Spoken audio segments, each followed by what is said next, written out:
अस्सलाम वालेकुम व्यूअर्स, उम्मीद है आप सब ठीक होंगे। Welcome to my YouTube channel.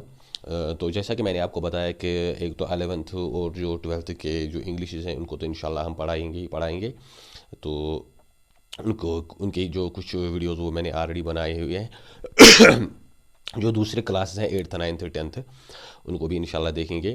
तो जैसा कि मैंने इससे पहले जो वीडियो बनाया था 8th क्लास का उनके इंग्लिश का, that was of the lesson a nation strength. तो वो मैंने ऑलरेडी अपलोड किया है। तो आज जो हम देखेंगे lesson, that is poem second of class 8th, that is the Porus and is elephant. It is written by Mary Dobson, a female poet's.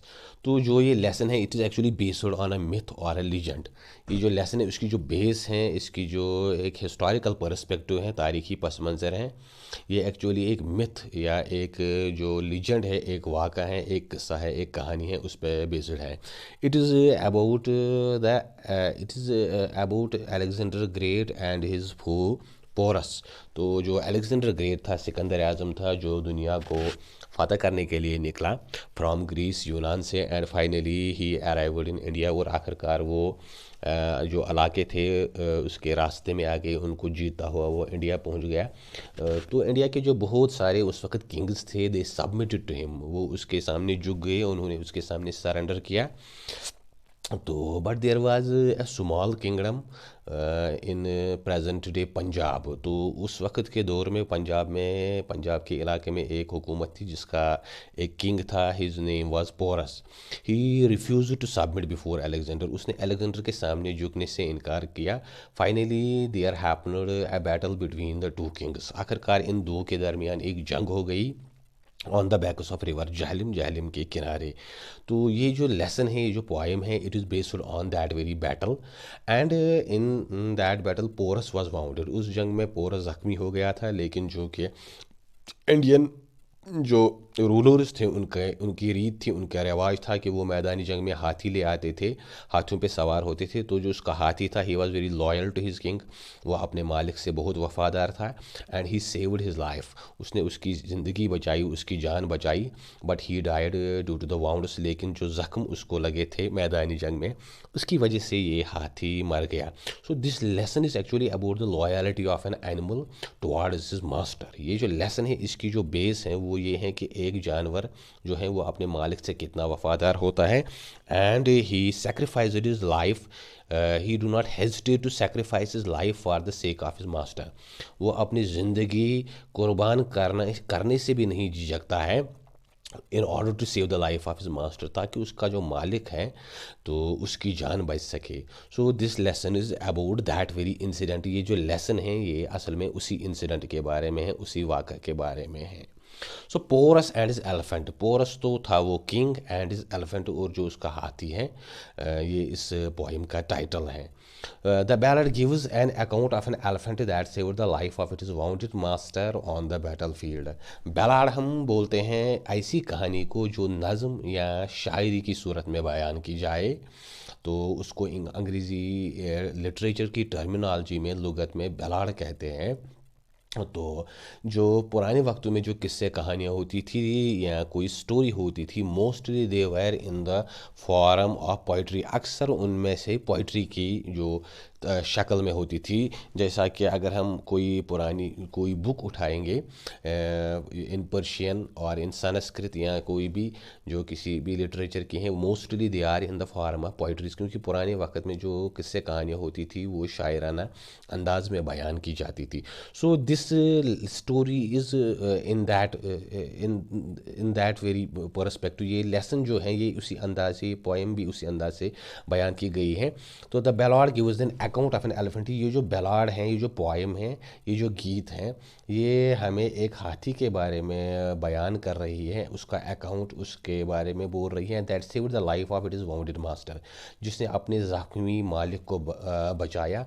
Bounded means जिसको ज़ख्म लग गए होंगे, मास्टर हियर मीन्स जो उसका मालिक था हाथी का, ऑन द बैटल फील्ड जो मैदानी जंग में ज़ख्मी हो गया था।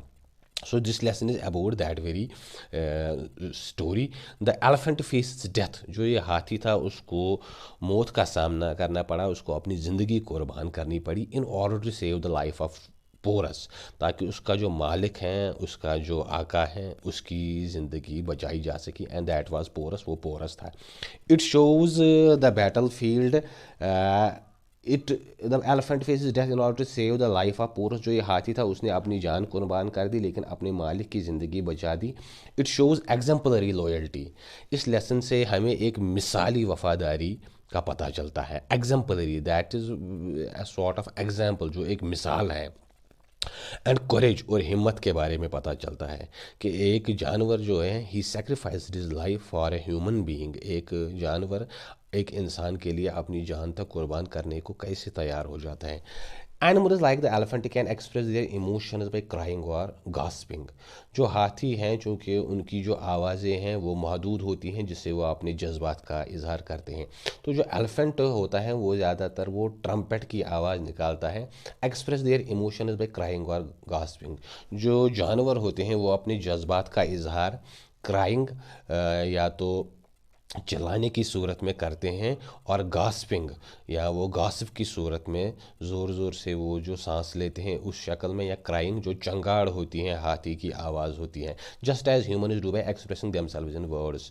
जैसा कि अगर एक इंसान को अपने जज्बात का इजहार करना है, अपनी फीलिंग्स को जाहिर करना है, ही एक्सप्रेस देम इन वर्ड्स, वो इनको अल्फाज, ज़बान या भाषा की सूरत में ज़ाहिर करता है। So this was a sort of introduction to this poem, Porus and his Elephant, and now we will come to the stanzas of this poem. Here ye a tale of the days gone by. Here means यहाँ, ये a tale means a tale of the days, उन दिनों के बारे में, gone by जो गुजर गए हैं। तो जो राइटर, जो पोइटस है मैरी डॉब्सन, वो हमको बोल रही है, here is a tale of those days that has gone by. यहाँ पे उन दिनों की मैं आपको एक कहानी सुनाऊंगी। I am going to tell you a tale of the past days. मैं आपको गुजरे हुए दिनों की एक कहानी बताऊंगी, उन दिनों की जो ऑलरेडी बीत चुके हैं, that are past days whose recording is short and scanty.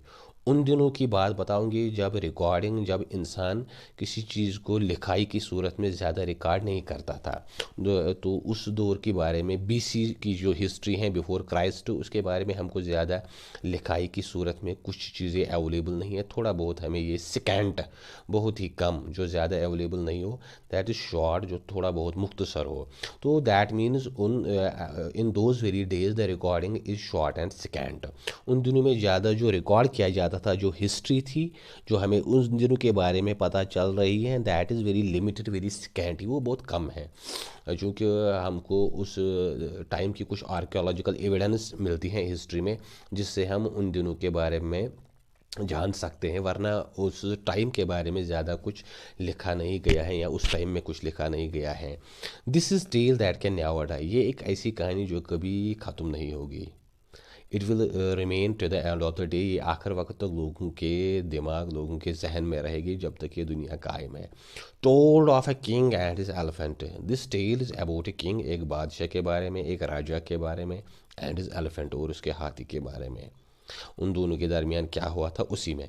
यहाँ पे नोट ऑफ एक्सक्लेमेशन है, तो शायर यहाँ पे एक सरप्राइज एलिमेंट डाल रहा है कि एक हाथी और एक एलिफेंट के दरमियान आखिर कैसा क्या मामला हो गया था, क्या इवेंट हो गया था, that led to this surprise element और नोट ऑफ एक्सक्लेमेशन।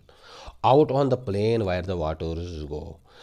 तो एक प्लेन था, एक मैदान था, वायर द वाटर्स गो, जिसके सामने से या जिसके पास में पानी बह रहा था। That means there goes a sort of river, वहाँ से कोई दरिया जा रहा था, गुजर रहा था। On the banks of Jhelum wide. कौन सा दरिया? दैट वाज झेलम वाइड, जो बहुत ही चौड़ा था, बहुत बड़ा दरिया है। तो उसके जो साथ में जो मैदान था, वहीं पे ये मामला हो गया, इसके उनके किनारों पे। Porus the king went to meet his foe. जो पोरस था, बादशाह था, राजा था, ही वेंट, वो चला गया, टू मीट हिज फू, अपने दुश्मन से मिलने। फू अंग्रेज़ी में दुश्मन को बोलते हैं, enemy.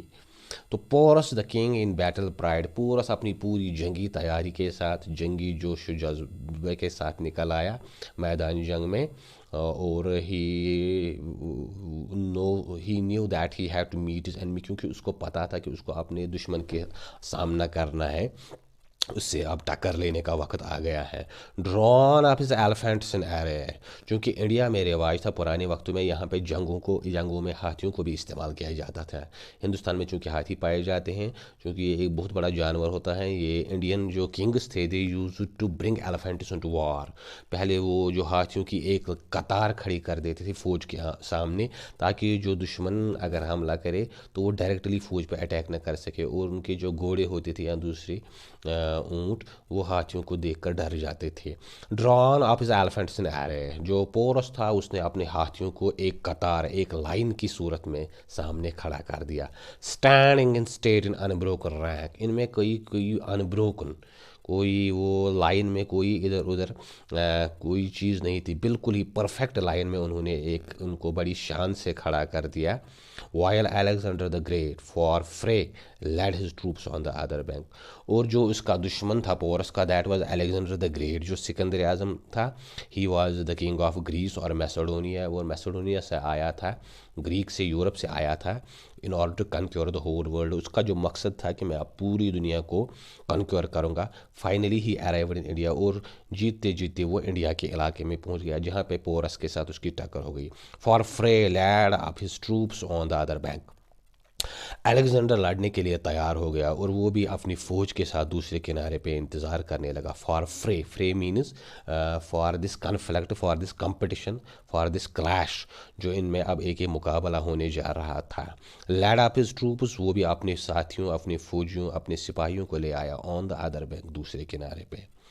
Fears raised the fight, जो जंग है वो बड़े ज़ोर शोर से अब शुरू हो गई। फेयर्स मीन्स बड़ी खूंखार अंदाज में, बड़ी एक जोशीले अंदाज में। रेज, इसमें अब वो पूरा एक वो गुस्सा आ गया जो सिपाहियों को होता है when they were fighting with each other, पूरे जोश जज्बे से अब वो लड़ने लगे। It was hard to tell, ये बताना मुश्किल था, हु वुड बिटाइड, इनमें से कौन मैदानी जंग से डर कर भाग जाएगा।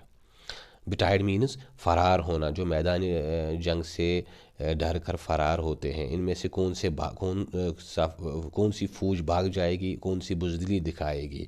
तो जो ये राइटर हैं Mary Dobson, she tells that it was hard to tell, दोनों बड़ी जज्बे से लड़ रहे थे, पूरी बहादुरी से लड़ रहे थे। So it was hard to tell who would be tired, it was hard to predict, ये पेशन गोई करना मुश्किल था कि इनमें से कौन हार जाएगा।